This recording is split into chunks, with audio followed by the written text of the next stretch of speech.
Iran supreme leader ఖమేనీకి big shock అని చెప్పాలి. ఇరాన్పై ఖమేనీ పట్టు కోల్పోతున్నారా అంటే అవునని అనిపిస్తుంది. 15 రోజులుగా ఇరాన్ అట్టుడుకుతోంది. తమకు ఖమేనీ పాలన వద్దంటూ తీవ్ర స్థాయికి చేరింది ప్రజల తిరుగుబాటు. దేశవ్యాప్తంగా ఆందోళనలు కొనసాగుతున్నాయి. ఆందోళనలు అణచివేసేందుకు నిరసనకారులపై కాల్పులు జరుపుతున్నారు. కాల్పుల్లో ఇప్పటికే దాదాపు 500 పైగా మృతి చెందినట్టుగా తెలుస్తుంది. క్షతగాతులతో ఆసుపత్రులు నిండిపోతున్నాయి. ఇంటర్నెట్పై ప్రభుత్వం బ్లాకౌట్ విధించింది. అయినా ఏమాత్రం ఆందోళనలు తగ్గలేదు. ఇరాన్ అల్లర్లపై అమెరికా స్పందించింది. నిరసనకారులను ఇరాన్ చంపాలని చూస్తే అమెరికా ఏ క్షణమైనా దాడి చేయాల్సి వస్తుందంటూ ట్రంప్ హెచ్చరించారు. ఒకవేళ ఇరాన్ న్యూక్లియర్ ప్లాంట్లను తిరిగి నిర్మిస్తే పేల్చివేస్తామంటూ కూడా హెచ్చరించారు. ట్రంప్ హెచ్చరికలపై ఇరాన్ తీవ్రంగా స్పందించింది. ట్రంప్ బెదిరింపులకు భయపడమంటోంది. అంతే ధీటుగా స్పందించింది ఇరాన్. తమ దేశ పరిస్థితులపై అమెరికా ఇన్వాల్వ్ అయితే తాము అమెరికా ఎయిర్ బేస్ను టార్గెట్ చేయడంతో పాటు ఇజ్రాయెల్పై కూడా దాడులకు సిద్ధమంటూ ఇరాన్ హెచ్చరిస్తోంది. ఈ నేపథ్యంలో ప్రస్తుతం పశ్చిమాసియా మళ్ళీ అట్టడుగుతోంది. ఇరాన్లో డిసెంబర్ 28 నుంచి ప్రభుత్వ వ్యతిరేక ఆందోళనలు ఉధృతమయ్యాయి. పెరిగిన అవినీతి, ద్రవ్యోల్బణం, నిత్యావసర సరుకుల ధర, అవినీతితో ప్రజలు మతాధికారుల పాలన వ్యతిరేకిస్తున్నారు. ఖమేనీ పాలనను అంతమొందించాలంటూ వీధులపైకి వచ్చి లక్షలాది మంది నిరసన తెలియజేస్తున్నారు. అంతేకాదు ఇక ఇరాన్ యువత మత ఛాందసవాద పాలకుల నుంచి బయటపడాలంటూ పిలుపునిస్తూ పెద్ద ఎత్తున అల్లర్లకు ఆందోళనకు దిగుతున్న పరిస్థితి కనబడుతోంది. ఎక్కడ చూసినా పెద్ద ఎత్తున నిరసనలు, ఆందోళనలు. ఈ ఆందోళనలు, నిరసనలు అణచివేసేందుకు ఇరాన్ ఖమేనీ ప్రభుత్వం వారిపై దాడులకు తెగబడుతోంది. అంతేకాదు ఇక పెద్ద ఎత్తున తలలపై కళ్ళలో కాల్చమంటూ ఆదేశాలు కూడా జారీ చేసినట్టుగా తెలుస్తుంది. ఈ నేపథ్యం దాదాపు ఒక టెహరాన్లోనే వందలాది మంది కాల్పులకు బలైనట్టుగా తెలుస్తుంది. అయితే ఈ విషయాలేవి బయట ప్రపంచానికి తెలియకుండా ఇరాన్ పూర్తిగా అక్కడ బ్లాకౌట్ పాటిస్తోంది. ఇంటర్నెట్ నిషేధించింది, విద్యుత్ నిలిపేసింది, ఆందోళనలు అణచివేస్తోంది. అక్కడ ఏం జరుగుతున్నా బయట ప్రపంచానికి తెలియకుండా జాగ్రత్త పడుతోంది. అయితే వందలాది మంది ఇప్పటికే మృత్యువాత పడ్డట్టు తెలుస్తోంది. ఆసుపత్రులన్నీ నిండిపోయినట్టుగా తెలుస్తుంది.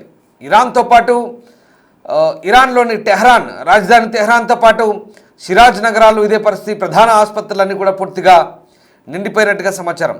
మీరు చూస్తున్నారు, ఇరాన్ మత పాలకుల జెండాను పీకివేసి అక్కడ యువత ఈ రకంగా మళ్ళీ పాత ఇరాన్ 1979కి ముందున్న షా కాలం నాటి ఇరాన్ అంటే రాజుల పాలనకు సంబంధించినటువంటి ఇరాన్ జెండాను ఏ రకంగా ఎగరవేస్తున్నారు చూడొచ్చు.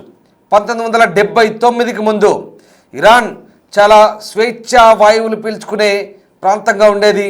ఒక రకంగా ఇరాన్ పశ్చిమాసియాలో పాశ్చాత్య పోకడలు కలిగిన పర్షియన్ దేశం. అది చాలా స్వేచ్ఛగా ఉండేవారు ప్రజలంతా కూడా.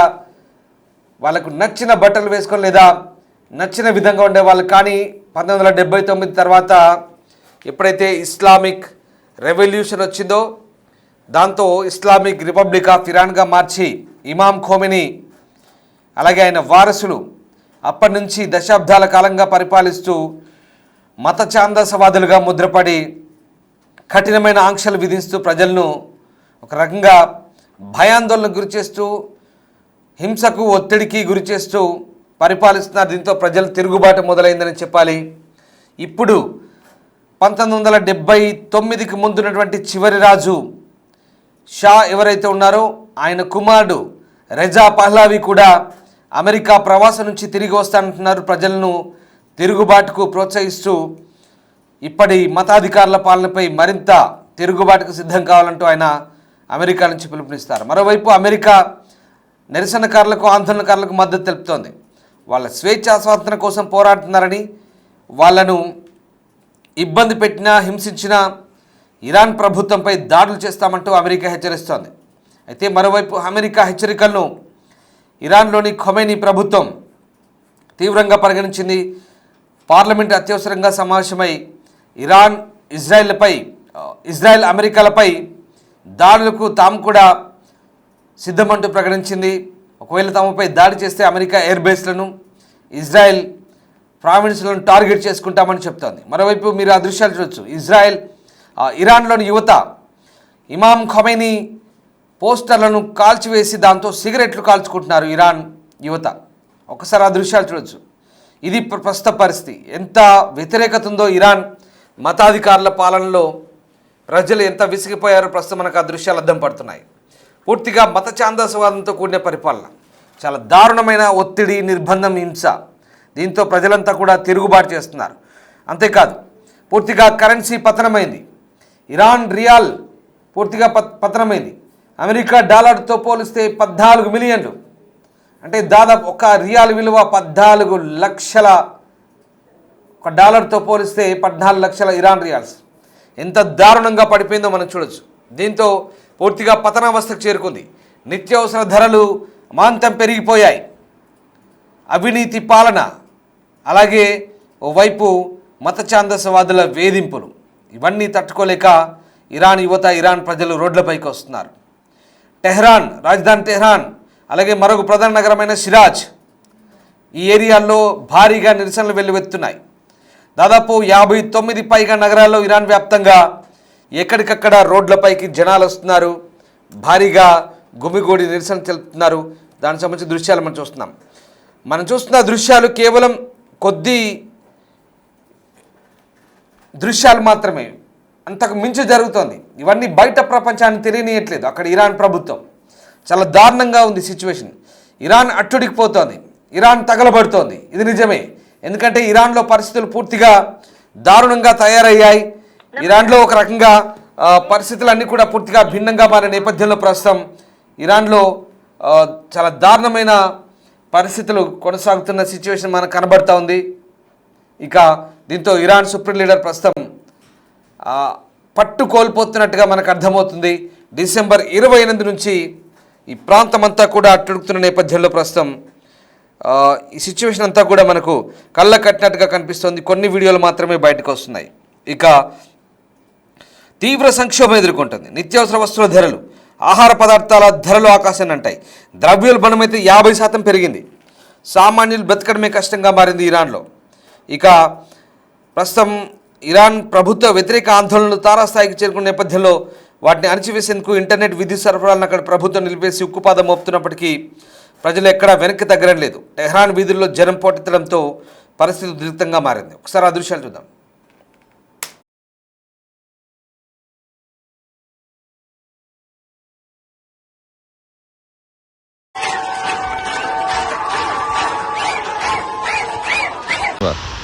از اون ور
టెహ్రాన్కే పరిమితం కాలేదు. రష్ట్, తబ్రీజ్, షిరాజ్, టెహ్రాన్ ఇలా అనేక ప్రధాన నగరాల్లో ఇరాన్ అంతా కూడా అట్టుడికిపోతుంది. అయితే ఇవన్నీ కూడా దేవునికి వ్యతిరేక ఆందోళనలు. వాళ్ళందరికీ ఉరిశిక్షలు వేస్తామంటూ అక్కడ అటార్నీ చెప్తున్నాడు. చూడండి వీళ్ళ మత ఛాందసవాద స్టేట్మెంట్లు. ఇది 2026 ఇంకా ఇలాంటి మత ఛాందసవాద వ్యాఖ్యలతో పిచ్చి ప్రేలాపనలతో దేశాలను పరిపాలిస్తామంటే ప్రజలు చూస్తూ ఊరుకోరు. ఆ నిర్బంధాన్ని ఎవడు సహించడు. కాలం మారుతోంది. ఒకప్పటి మత ఛాందసవాద పరిస్థితులను ఇవాళ తాలిబన్లే పూర్తిగా మారిపోయారు. ఇరాన్ పాలకులకు ఏం రోగం వచ్చిందో అర్థం కాని పరిస్థితి. ఇంకా దారుణం, హిజాబ్ కనుక తీసేస్తే కొట్టి చంపితే ఆ దేశంలో 2022లో ఎంత అల్లర్లు చెలరేగాయో మీకు తెలిసిందే. ఈ మత ఛాందసవాదంతోనే చేతులారా ఆ దేశాలను నాశనం చేసుకుంటున్నారు. పిచ్చి నిబంధనలు, పిచ్చి రూల్స్. ప్రపంచం మారుతోంది కానీ వీళ్ళు మారట్లేదు. ప్రజల్ని హింసిస్తూ పాలన చేద్దామంటే ప్రజలు చూస్తూ ఊరుకోరు. ఇదిగో ప్రస్తుతం ఇలాంటి పరిస్థితి ఉంది ఇరాన్లో. అందుకే ఇతర దేశాలు జోక్యం చేసుకుంటున్నాయి. ఇప్పుడు అమెరికా కలిసి వస్తుంది. ఇరాన్లో ఆయిల్ నిల్వలు ఉన్నాయి. ఇరాన్ ఆయిల్ నిల్వలు ఉన్నాయి కాబట్టి ఇరాన్ను కట్టడి చేస్తే ఖచ్చితంగా దారికి వస్తారంటూ అమెరికా తన సొంత ప్రయోజనాలు కూడా ఆలోచించుకుంటుంది. ఇక్కడే ఇతర దేశాలకు అవకాశం ఇచ్చినట్టు అవుతుంది. కొంతమంది ఇదిగో కేవలం ఇక్కడితో ఆగట్లేదు. ఇరాన్ ఇస్లామిక్ బ్రదర్హుడ్ పేరుతో హెజ్బుల్లాను, అలాగే సిరియాలో అటు హెజ్బుల్లాను, ఇటు హమాస్ను, వీలైతే పాకిస్తాన్ను భారత్కు వ్యతిరేకంగా ఇస్లామిక్ బ్రదర్హుడ్ పేరుతో వీళ్ళంతా కూడా ప్రేరేపిస్తున్నారు, పెంచి ప్రోత్సహిస్తున్నారు. టర్కీ వీళ్ళు కలిసి పిచ్చి ప్రేలాపనలు. ఈ మత ఛాందసవాదంతోనే పూర్తిగా దేశాలన్నీ నాశనం చేసుకుంటున్నారు. ఇవాళ పశ్చిమాసియా అంతా కూడా పూర్తిగా అట్టడుగుతుంది. మీరు సౌదీ తీసుకోండి, దుబాయ్ తీసుకోండి, అభివృద్ధి వైపు పయనిస్తున్నారు. అలాగని వాళ్ళ నిబంధనలు వాళ్ళకు ఉన్నాయి. చాలా పకడ్బందీగా పరిపాలించుకుంటున్నారు, స్వేచ్ఛ వాణిజ్యం చేసుకుంటున్నారు, స్వతంత్రంగా ఉంటున్నారు, చాలా డిసిప్లిన్గా ఉంటున్నారు. కానీ వీళ్ళ దగ్గర ఉన్న పిచ్చి నిబంధనలు అక్కడ లేవు. చాలా దారుణంగా వ్యవహరిస్తున్నారు. అందుకే ఏ దేశమైనా పిల్లిని కూడా గదిలో బంధిస్తే పులవుతుందంటారు. అదే జరుగుతోంది ఇరాన్లో. పూర్తిగా అక్కడి ప్రజలు తిరగబడుతున్నారు. ఖొమైనీ వారసుల పాలనకు వ్యతిరేకంగా 79లో ఎప్పుడైతే ఇస్లామిక్ రెవల్యూషన్ స్టార్ట్ అయిందో అప్పటి నుంచి వీళ్ళ అరాచకాలకు, వీళ్ళ అనుచరుల పరిపాలకుల దౌర్జన్యాలకు అంతే లేకుండా పోయింది. దీంతో ప్రజలు తిరగబడుతున్నారు. ఇప్పుడు 79 ముందు ఉన్నటువంటి షా కాలం ఏదైతే ఉందో, రాజుల కాలాన్ని తిరిగి తీసుకురావాలనుకుంటారు. అప్పటి ఏదైతే ప్రభుత్వాలు ఉన్నాయో ఆ కాలాన్ని మళ్ళీ తిరిగి తీసుకురావాలంటే ఇప్పుడు కోరుతున్నారు. అందుకే రజా పహ్లావి తాను మళ్ళీ తిరిగి వస్తానంటూ అమెరికా నుంచి స్టేట్మెంట్లు ఇస్తున్నాడు. ఇది ప్రస్తుతం ఇరాన్లో ఉన్న పరిస్థితి. అయితే మరోవైపు మేకపోతు గాంభీర్యాన్ని ప్రదర్శిస్తుంది ఇరాన్. అమెరికా కనుక దాడి చేస్తే అమెరికా బేస్లను టార్గెట్ చేస్తాం, ఇజ్రాయెల్ టార్గెట్ చేస్తామంటోంది. కానీ అక్కడ ప్రజల మద్దతే లేదు.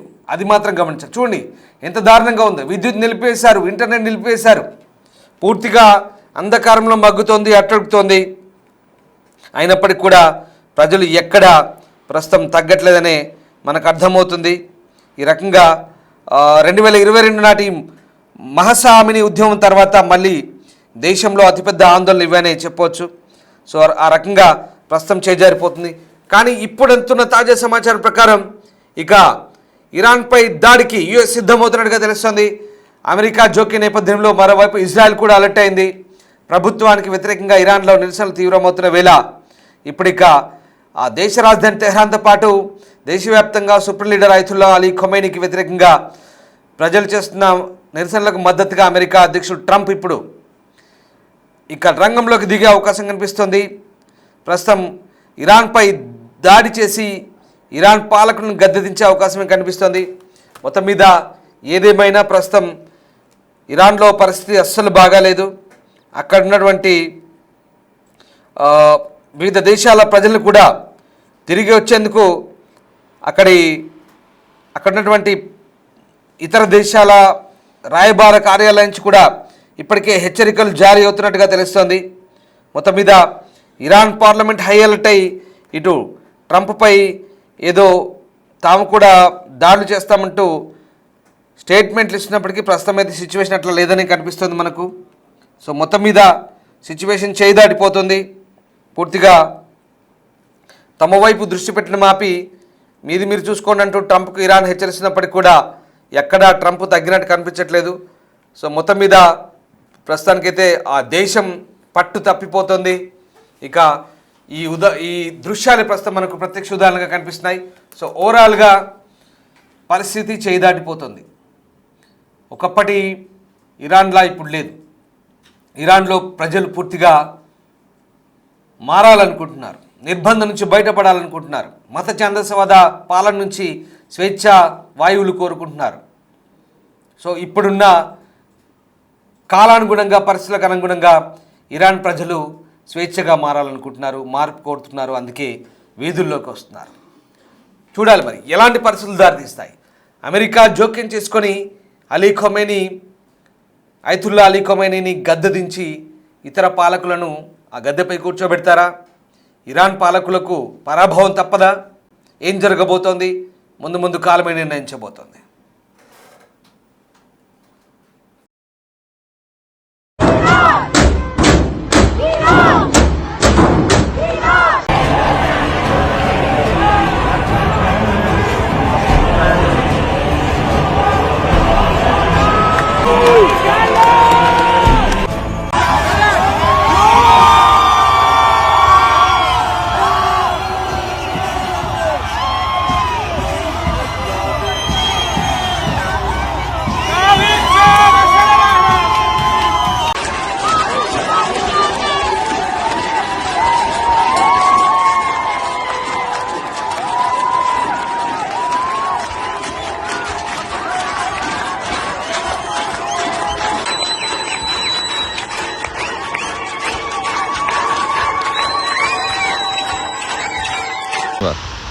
از اون ور